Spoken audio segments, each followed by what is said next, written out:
Friends, मैं रंजना और आज हम बात करने वाले हैं कि जब किसी भी महिला का बच्चा पेट में खराब हो जाता है या फिर यूं कहें कि उसका एबॉर्शन हो जाता है। अब वो एबॉर्शन या तो दवाइयों के द्वारा हुआ हो या फिर उस महिला ने सर्जिकली डॉक्टर के पास जाके हॉस्पिटल पे जाके करवाया हो। इन दोनों ही कंडीशन में कौन से ऐसे लक्षण हैं, कौन से ऐसे संकेत हैं या फिर कौन सी ऐसी परेशानियां हैं जो महिला को हो सकती हैं और उस दौरान उसे डॉक्टर के पास जाने की जरूरत होती है, क्योंकि कुछ ऐसी लक्षण होते हैं, कुछ ऐसे संकेत होते हैं जिसको अगर नजरअंदाज कर दिया जाए तो महिला की जान पर भी बनाती है, महिला की जान भी जा सकती है। तो इसको हल्के में नहीं लेना चाहिए। अगर कुछ भी ऐसा एबनॉर्मल दिखता है एबॉर्शन के बाद, जिसके बारे में भी हम बात करेंगे, तो उसे डॉक्टर के पास जाने की जरूरत पड़ती है। तो एबॉर्शन के तो नॉर्मली बहुत सारे टाइप्स होते हैं, बहुत प्रकार हैं, जिसकी वीडियो मैं पहले ही अपलोड कर चुकी हूँ। अगर आप उसके बारे में जानना चाहते हैं तो आप देख सकते हैं। वैसे नॉर्मली अगर हम देखें कि जो एबॉर्शन होता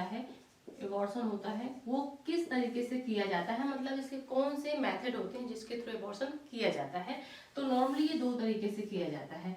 फर्स्ट तो हम यहाँ पे मेडिकल एबॉर्शन करते हैं। मेडिकल एबॉर्शन, तो जो मेडिकल एबॉर्शन होता है इसमें मेडिसिन का प्रयोग किया जाता है, मतलब दवाओं का प्रयोग किया जाता है और इसके द्वारा बच्चे को एबॉर्ट किया जाता है। अब दूसरा अगर इसमें हम देखें तो दूसरा होता है सर्जिकल। सर्जिकल में क्या होता है कि जो ट्रेंड डॉक्टर्स होते हैं या फिर जो नर्सेस होती हैं उनके द्वारा ये किया जाता है। तो इसमें सिर्फ मेडिसिन का ही नहीं बल्कि इंस्ट्रूमेंट का प्रयोग किया जाता है। किस चीज का प्रयोग किया जाता है? इंस्ट्रूमेंट का प्रयोग किया जाता है, औजार का प्रयोग किया जाता है, जिसके द्वारा एबॉर्शन किया जाता है, जिसको आम भाषा में कहते हैं गर्भपात करवाना या फिर गर्भाशय की सफाई करवाना। तो जो मेडिकल एबॉर्शन होता है इसमें मेडिसिन का प्रयोग किया जाता है। तो इसमें क्या होता है कि महिला को मे बी ब्लीडिंग ज्यादा हो सकती है, वहीं पे सर्जिकल में क्या होता है ब्लीडिंग कम होती है। तो अब अगर इसके हम संकेत की बात करें या फिर लक्षण की बात करें या फिर कुछ ऐसी जो अभी हम एबनॉर्मल कंडीशंस की बात कर रहे थे, असामान्य स्थिति की बात कर रहे थे, और उसमें अगर हम देखें तो सबसे पहले महिला में दिखता है ब्लीडिंग। तो फर्स्ट इसमें आता है ब्लीडिंग। अब ब्लीडिंग तो होगी ही, चाहे वो मेडिकल हो चाहे वो सर्जिकल हो, ब्लीडिंग के थ्रू ही एबॉर्शन होगा, बिना ब्लीडिंग एबॉर्शन हो ही नहीं सकता। तो अब बात यहाँ आती है टाइम ड्यूरेशन की, कि कितने दिन ब्लीडिंग होगी।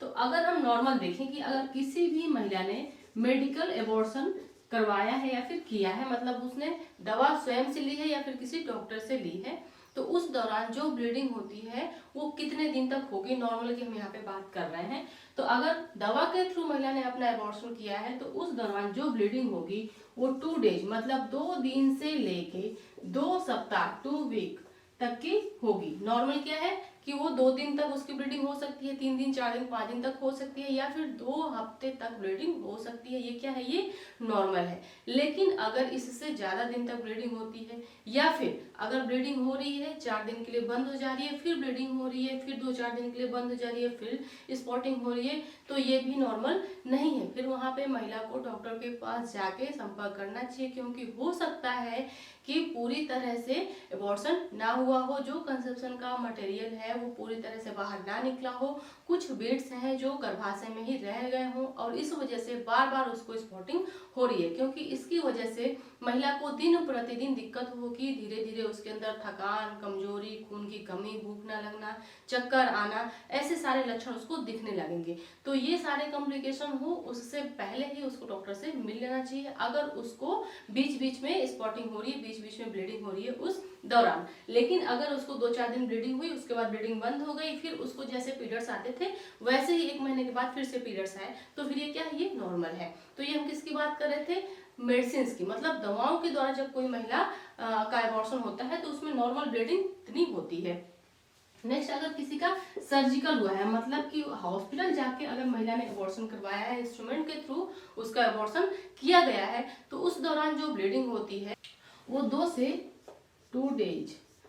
लेके 2 डेज या 1 वीक तक हो सकती है, मतलब 2 दिन से लेके 1 सप्ताह तक की वो ब्लीडिंग हो सकती है। अगर उसके बाद भी ब्लीडिंग हो रही है या फिर पेट के निचले हिस्से में दर्द हो रहा है तो फिर महिला को डॉक्टर के पास जाना चाहिए। या फिर ब्लीडिंग में ही बहुत हैवी ब्लीडिंग हो रही है, तो उस दौरान भी महिला को डॉक्टर से संपर्क करना चाहिए, क्योंकि हैवी ब्लीडिंग नॉर्मल नहीं होती है। हो सकता है कि इसकी वजह से अंदर कोई इंजरी हो गई हो, या फिर जैसे सर्जिकल एबॉर्शन उसने करवाया है और उस दौरान कोई इंस्ट्रूमेंट है जो अंदर लग गया हो, पिक कर गया हो, तो इसकी वजह से ब्लीडिंग हो रही हो, तो इसको साधारण नहीं लेना चाहिए। अगर ज़्यादा ब्लीडिंग हो रही है, लंबे समय तक हो रही है, तो फिर महिला को डॉक्टर से मिलने की जरूरत है, क्योंकि ये उसके जान के लिए खतरा हो सकता है। इसके अलावा अगर हम बात करें सेकेंड पॉइंट में, तो अगर महिला को फीवर आ रहा है, मतलब कि बुखार आ रहा है, और ये जो बुखार है इसका जो टेम्परेचर है बहुत ज्यादा हो जा रहा है, जैसे 104 डिग्री फ़ारेनहाइट से अधिक अगर बुखार हो रहा है महिला को, टेम्परेचर उसके बॉडी का जा रहा है, तो ये एक सिम्टम है कि उसके शरीर में किसी भी तरह का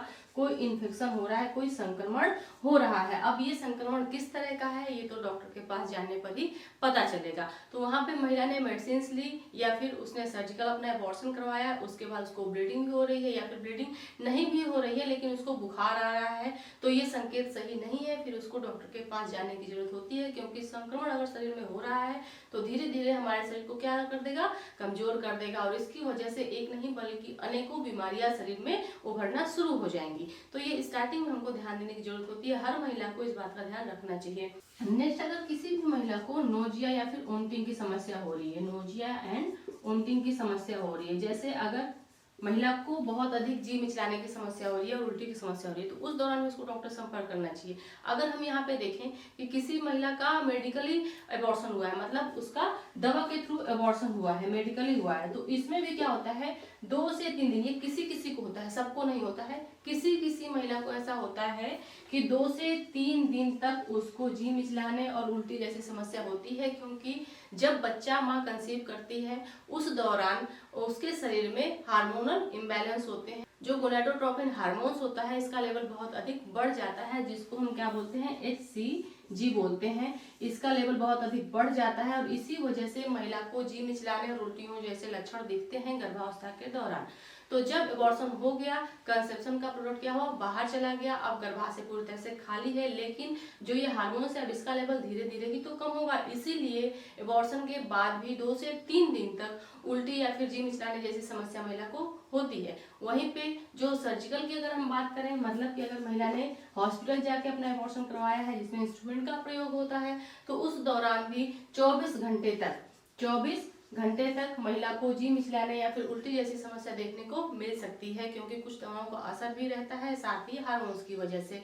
इसके बाद भी 1-2 दिन तक अगर उसको ऐसा हो रहा है तो ये नॉर्मल ही है, लेकिन अगर इसके बाद भी हो रहा है तब ये नॉर्मल नहीं है, क्योंकि अगर ये 5 दिन या फिर 1 हफ्ते से अधिक दिन तक ऐसा हो रहा है कि उसको जी मिचलाने उल्टी जैसी समस्या हो रही है, भूख नहीं लग रही है, कुछ खाने का मन नहीं कर रहा है, तो ये नॉर्मल नहीं है। इसका मतलब है कि शरीर में कहीं ना कहीं कोई इन्फेक्शन हो रहा है या फिर ये गर्भाशय का इन्फेक्शन भी हो सकता है। तो वहां पे महिलाओं को डॉक्टर से मिलने की जरूरत है। अगर नोजिया वोमिटिंग हो रही है, जी मिचलाने उल्टी की समस्या हो रही है, तो इस टाइम ड्यूरेशन को हमेशा ध्यान रखें। एबॉर्शन के बाद अगर ये समस्या आपकी बढ़ रही है तो डॉक्टर से जरूर मिलें। नेक्स्ट, इसमें अगर महिला को बहुत अधिक बैक पेन हो रहा है, मतलब कमर दर्द की समस्या अगर उसको बहुत ज्यादा हो रही है, तो इसको भी हल्के में नहीं लेना चाहिए। बहुत सी महिलाओं को ये भ्रम रहता है कि एबॉर्शन के बाद बहुत अधिक ब्लीडिंग होने की वजह से, कमजोरी होने की वजह से उनको कमर दर्द की समस्या रहती है, तो ये नॉर्मल 1-2 दिन या बहुत अगर रहेगा तो 4 से 5 दिन। लेकिन अगर इससे ज्यादा समय तक भी आपको बैक पेन की समस्या हो रही है, कमर दर्द आपकी लगातार कर रही है, तो फिर ये नॉर्मल नहीं है, क्योंकि